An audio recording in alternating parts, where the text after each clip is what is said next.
2 Coríntios capítulo 5, do verso 16 ao verso 19.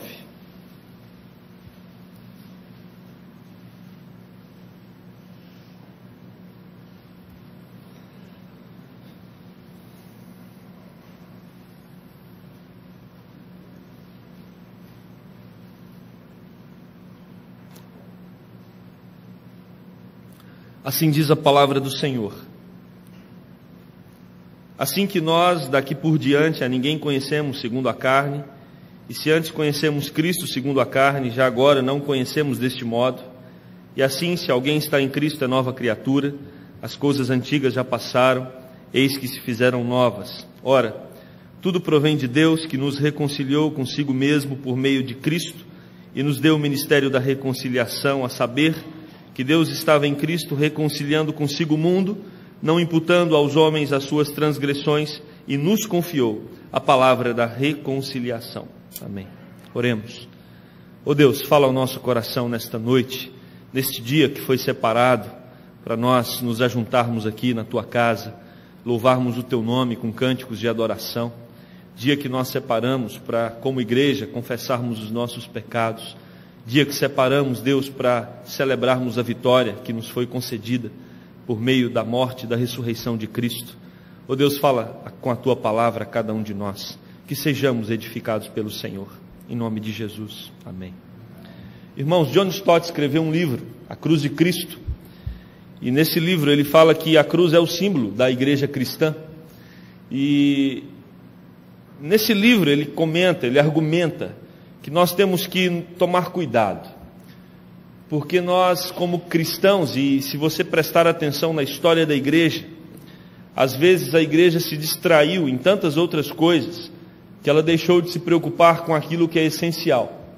E o que é essencial na igreja cristã é Cristo. O que é essencial na igreja cristã é a cruz de Cristo.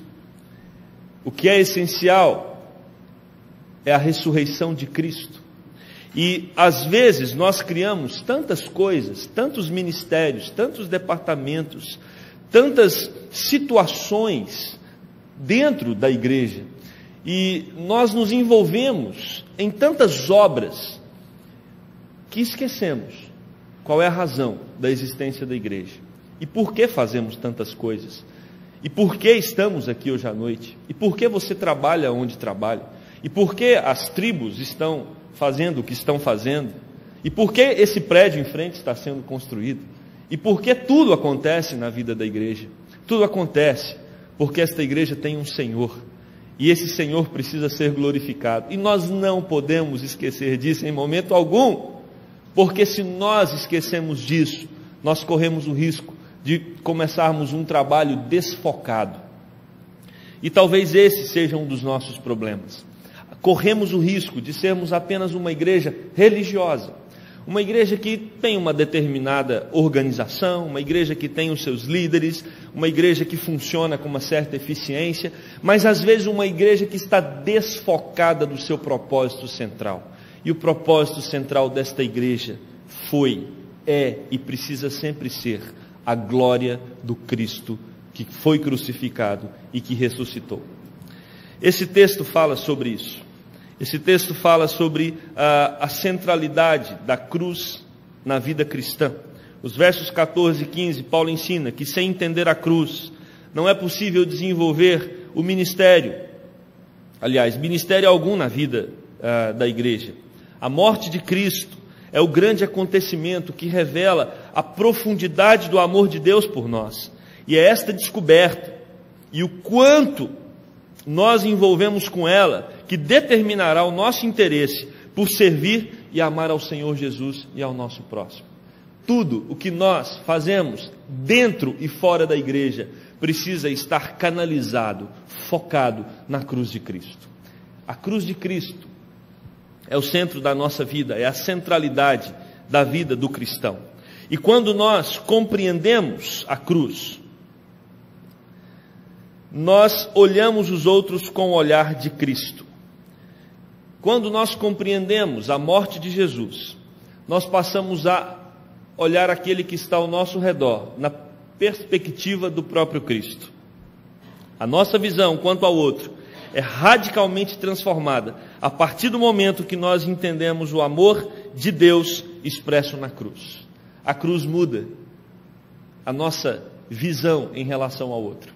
Porque quando olhamos para os evangelhos, quando olhamos para o nosso Senhor Jesus Cristo, nós percebemos que Ele enxergava o outro de uma maneira diferente que nós enxergamos. Nós enxergamos o outro naturalmente de maneira egoísta, sempre nos colocando numa posição superior. E Jesus não. Quando nós observamos o olhar de Jesus, Jesus ele olha o outro como servo. Jesus é o servo sofredor, aquele que vem para servir. Antes dele ser crucificado, ele chama os seus amigos ou os seus discípulos e ele diz: olha, eu preciso ter uma conversa com vocês aqui, uma conversa muito séria. Eu preciso lavar os pés de vocês. E Jesus começa a lavar os pés dos apóstolos. Aquilo, na época, era o trabalho mais humilhante que uma pessoa podia fazer. E quando Jesus chega em Pedro, Pedro fala: não, o Senhor não vai lavar os meus pés. Jamais, o Senhor é o mestre. Eu sou um pecador, eu não sou digno disso. Jesus dá uma olhada para Pedro, fulminante, e diz: Pedro, se eu não lavar os seus pés, você não tem parte comigo. Eu acho que Pedro era um sujeito bipolar, porque aí Pedro fala: não, Jesus, então me dá um banho, lava-me todo. Jesus: não, Pedro, para, não exagera. E Jesus então lava os pés de Pedro também, de todos os discípulos. E Jesus fala uma coisa interessante para eles. Jesus fala: agora vocês devem ir e fazer o mesmo. Nós precisamos olhar os outros agora como os nossos senhores. Nós somos servos. Quem tem a cruz como centro da sua vida, entende o papel de servo agora que precisa executar. Nós não somos mais senhores de nós mesmos. Nós somos servos do Deus Altíssimo. Aí você diz: ah, pastor, eu compreendo claramente que eu sou servo do Deus Altíssimo. E você manifesta o seu serviço ao Deus Altíssimo, servindo ao próximo. Essa é a parte mais complicada. Maridos, você quer manifestar o seu serviço ao Deus Altíssimo? Essa semana sua esposa vai ser servida com um belo café da manhã na cama. Gostaram, mulheres? É isso. Amém? Aleluia, glória a Deus. Oh, Senhor, está havendo um avivamento. Mulheres, vocês querem manifestar o serviço a Deus? Façam o mesmo com seus maridos. Sirvam-os. E nós temos experimentado uma sociedade que está lutando para não servir um ao outro. É humilhante servir um ao outro. É desprezível servir um ao outro. Parece que é vergonhoso servir um ao outro. Isso até mesmo na estrutura familiar. Enquanto Jesus disse: não tem como você falar que entendeu a cruz, se você não aprendeu a servir um ao outro. Prazer em servir. Quem entendeu a cruz tem prazer em servir o outro. Coloca-se numa posição de servo, porque o Senhor dos Senhores veio ao mundo para servir. E serviu ao ponto de ser crucificado no nosso lugar, levando sobre si o nosso pecado.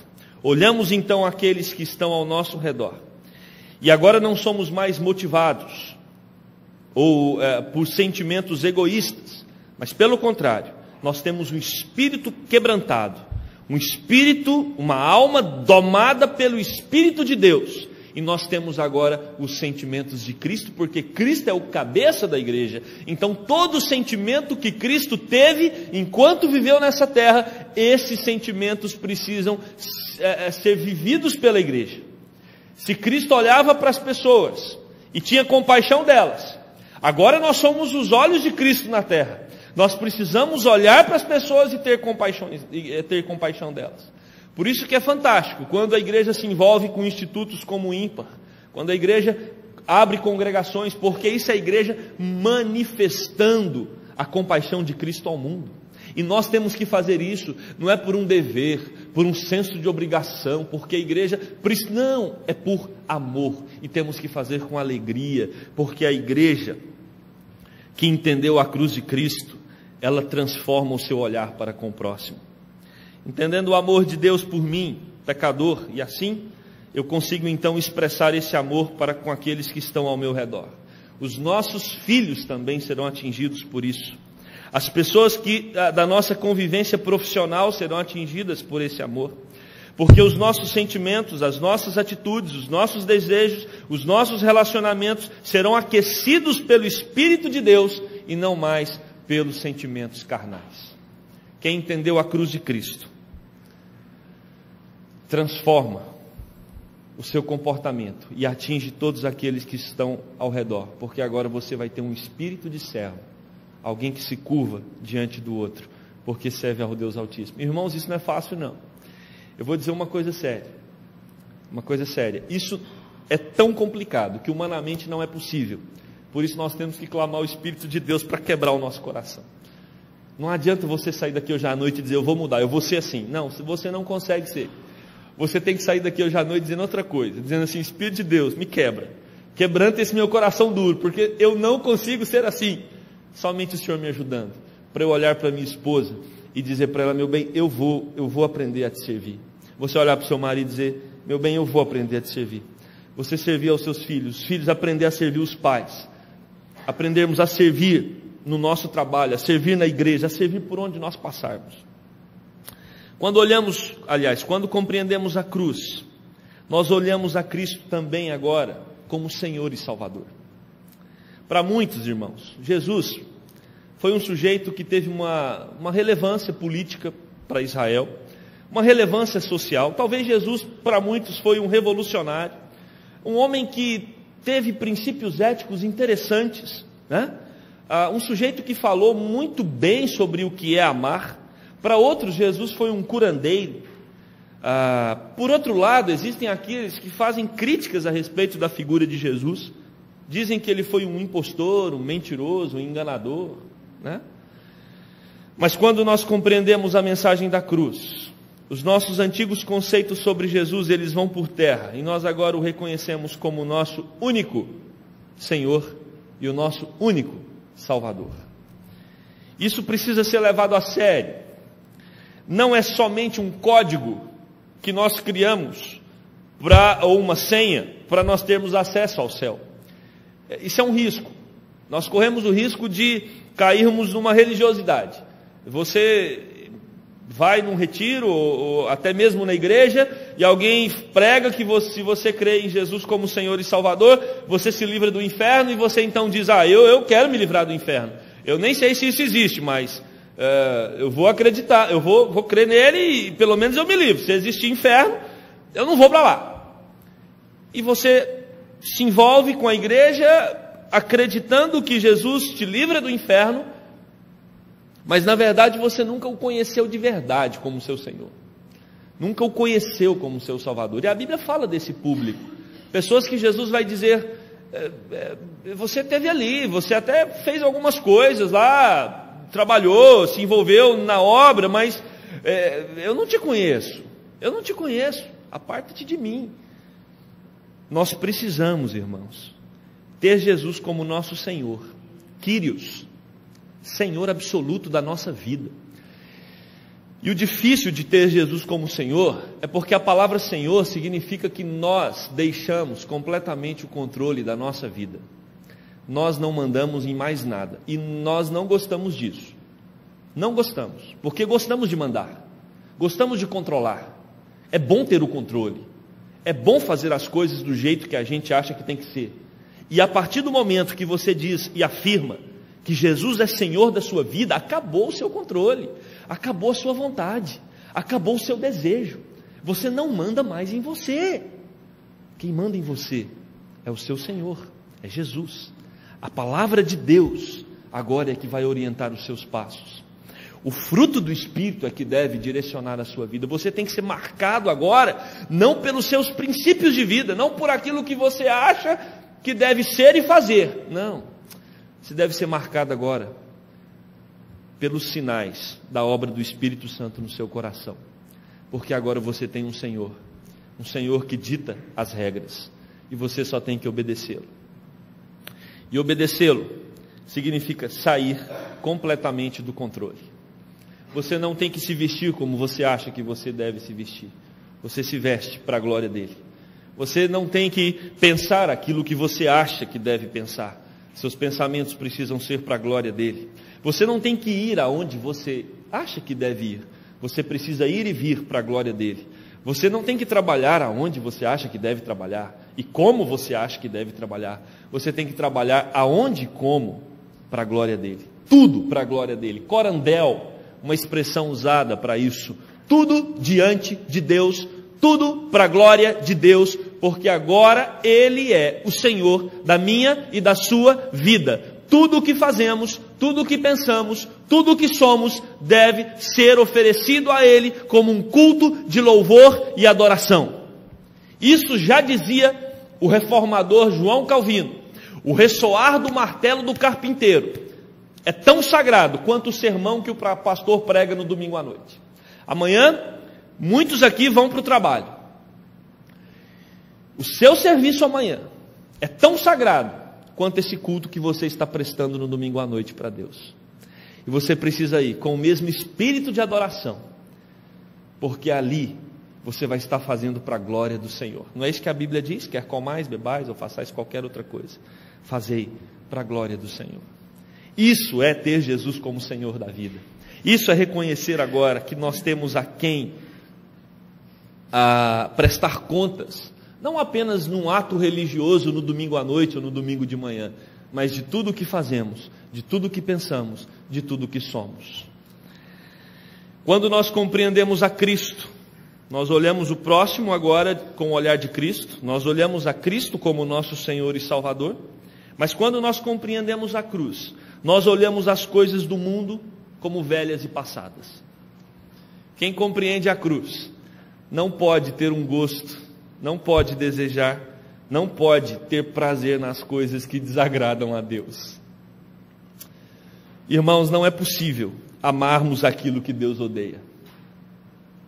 Não é possível termos prazer nos pecados que Deus abomina.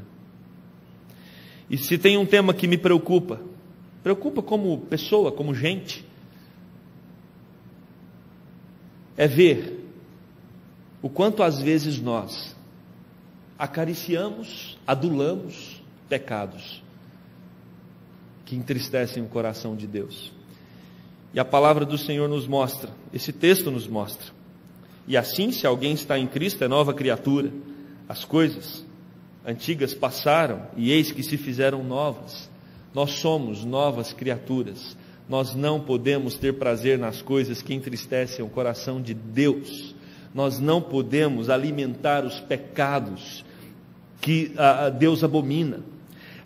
Aparece o termo aqui em Cristo, que é usado 25 vezes nas cartas paulinas, e esse termo significa uma íntima comunhão dos crentes com o seu Senhor e Salvador em Cristo, ou seja, nós estamos ligados intrinsecamente a Ele, nós somos dele, Ele é o cabeça, nós somos o corpo, Ele é a videira e nós somos os galhos. Então nós agora resplandecemos no mundo a glória dele.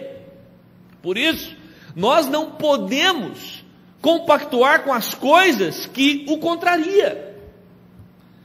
Esta conexão com Cristo tem que trazer mudanças radicais, pois em vez de servir o nosso ego, o nosso prazer, agora nós devemos seguir a Cristo, obedecer à lei do amor de Deus e à lei do amor ao próximo. Agora devemos detestar tudo aquilo que Deus detesta e amar tudo aquilo que Deus ama. Para quem compreendeu a mensagem da cruz, as coisas velhas não são mais atrativas, pois elas ficaram para trás. Elas ficaram para trás. As coisas novas ocuparam seu lugar. Não é possível um coração servir a dois senhores. Não é possível de uma mesma fonte jorrar água limpa e água suja. Queridos, nós somos um povo santo, de um Deus santo. Quando nós compreendemos a mensagem da cruz, nós entendemos, é claro, ainda somos pecadores, mas nós precisamos buscar a santidade a todo custo, porque nós precisamos ser luz num mundo de trevas. Nós precisamos ser sal, tempero do mundo, mostrar ao mundo que Cristo realmente transforma vidas. Cristo realmente dá sentido a vidas. Quarto e último lugar, quando compreendemos a mensagem da cruz, olhamos Deus como a fonte da nossa reconciliação. Os versículos 18 e 19 dizem assim: ora, tudo provém de Deus, que nos reconciliou consigo mesmo por meio de Cristo e nos deu o ministério da reconciliação, a saber, que Deus estava em Cristo reconciliando consigo mesmo o mundo, não imputando aos homens as suas transgressões, e nos confiou a palavra da reconciliação. Jamais podemos dizer que nos tornamos novas criaturas por nós mesmos. Não. Quem nos reconciliou foi Cristo. O pastor Felipe estava dizendo isso aqui no começo do culto. Foi Cristo que nos conquistou. Foi Cristo que nos chamou. Em benignidade, Ele nos atraiu. Ele nos capturou. Ele nos chamou para sermos seus filhos.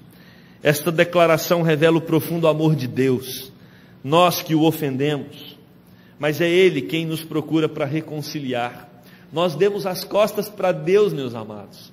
Lá no jardim do Éden, quando Eva e Adão estão ali sendo tentados, e eles comem do fruto que Deus havia dito que não era para comer, nós dissemos ali em alto e bom som: olha, não queremos nos relacionar contigo, Deus. Nós queremos romper com esse vínculo de amor e vida. A morte entra na nossa história, rompemos com o Criador, mas Deus vem até nós, e por meio da cruz, Ele se reconcilia conosco. É Ele quem restaura o relacionamento com o homem por meio da morte e da ressurreição de Jesus, por meio da cruz. O princípio da cruz é que Deus faz as coisas de maneira surpreendente e contraditória, para livrar os pecadores. Olha que linda essa frase de Mark Shaw. Para livrar os pecadores, Ele decide ser derrotado por eles. Para Deus livrar os pecadores, Ele precisa ser derrotado pelos pecadores, porque os pecadores que crucificaram Cristo. Mark Shaw diz mais num livro chamado Lições de Mestre: é na cruz que o rei se torna vassalo. É na cruz que o justo é injustamente e cruelmente condenado à morte. É na cruz que o santo é visto como um corrupto de alta periculosidade. É na cruz que o soberano é exacerbadamente humilhado. É na cruz que o imortal se desfalece. É na cruz que o onipotente esgota todas as suas forças. É na cruz que o Senhor se torna servo. É na cruz que o eterno é tragado pela morte, para reconciliar o homem com Deus. É por meio desta cruz que Deus nos reconcilia consigo mesmo, não nos imputando nossas transgressões, mas colocando todas elas sobre os ombros do seu Filho Jesus. Deus reconcilia, diz o texto, todo mundo, tanto gregos quanto judeus, brasileiros, alemães, ingleses, africanos, asiáticos, o mundo inteiro,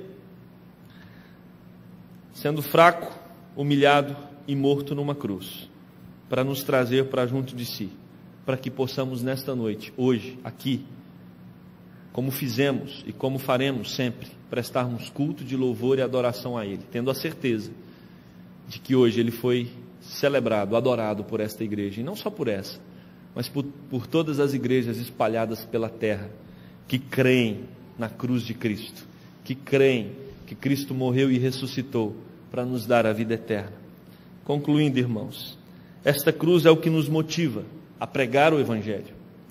Esta cruz é o que nos motiva a meditar na palavra, a orar, a lutar contra a carne, a se envolver com os ministérios, com os departamentos da igreja, a ser fiel nos dízimos e nas ofertas, a ser uma pessoa santa em casa, no trabalho, na escola.